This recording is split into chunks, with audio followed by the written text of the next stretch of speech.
Hello, and welcome to another reading on the Wealthy Way podcast. All right, so last time we left off on page 44 with herd mentality. So we're going to pick right back up and keep right on going. Let's see if anybody has entered the chat. All right, I haven't seen anybody enter the chat on these, which is fine. I'm believing for many to pick up the replay. All right, forward. So, page 44. Excuse me. uh,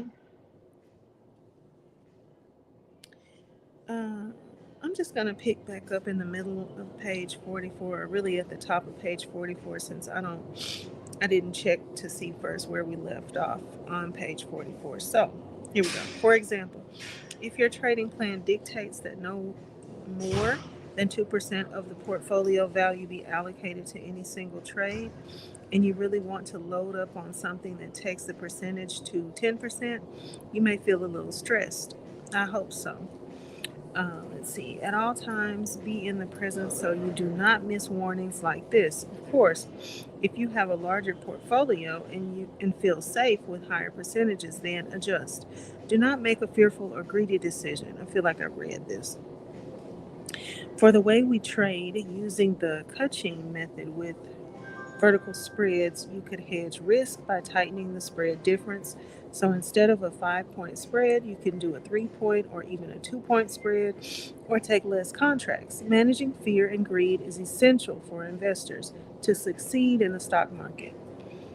Let's see, by setting clear goals, monitoring emotions, using risk management tools, and seeking support when needed, investors can make informed decisions and avoid being driven solely by emotional responses to market fluctuations.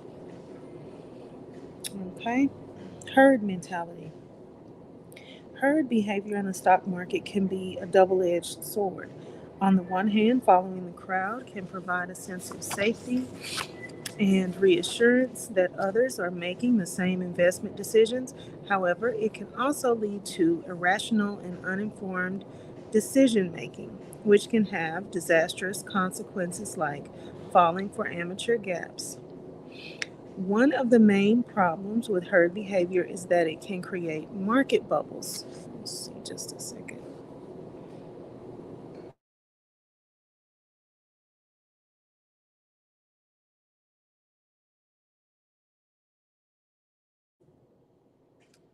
Okay, market bubbles.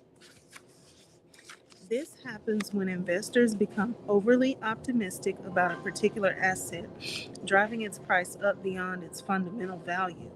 As more and more investors pile into the asset, the price becomes increasingly detached from its true value, creating a bubble. Eventually, the bubble bursts and the asset price crashes, leaving investors who bought it too late with significant losses.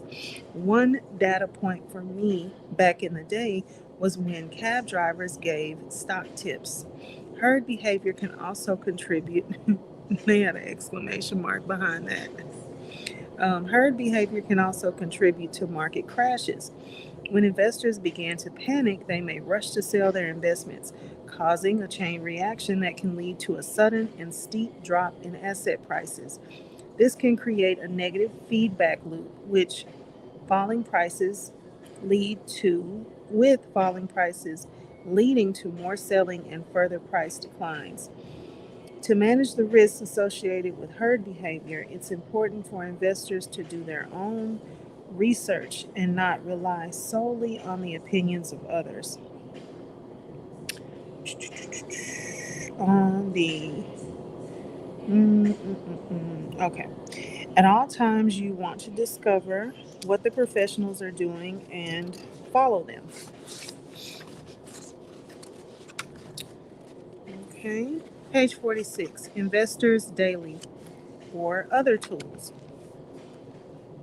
I use Investors Daily to look at stocks, trends, and sectors. One tool I always look at is the accumulation distribution rating. I do this for I do this for indices like the S&P, Dow, and NASDAQ, as well as for stocks. When you see a sudden two-grade increase or decrease, no matter where the market is, you must take notice. In a bearish market, the AC index will begin to move up before you see any increase. You just take note that the pro market markers are feeling pretty good. It's the same in reverse. The trend is our friend. The trend is our friend. Herd behavior is a powerful force in the stock market and can lead to irrational and uninformed decision making. By doing your own research, diversifying your trades into different sectors, and above all, following your trading plan, you will always be on the right wave. Okay? And the next section is going to be belief reinforcement bias. Belief reinforcement bias on page 46. Okay? All right, so I'm going to head out for today. But as always, I want to thank you so much for joining me. I have one new subscriber that actually purchased the book and is reading along. I want to thank you so much. And yeah, I will see you in a little while. Okay, bye.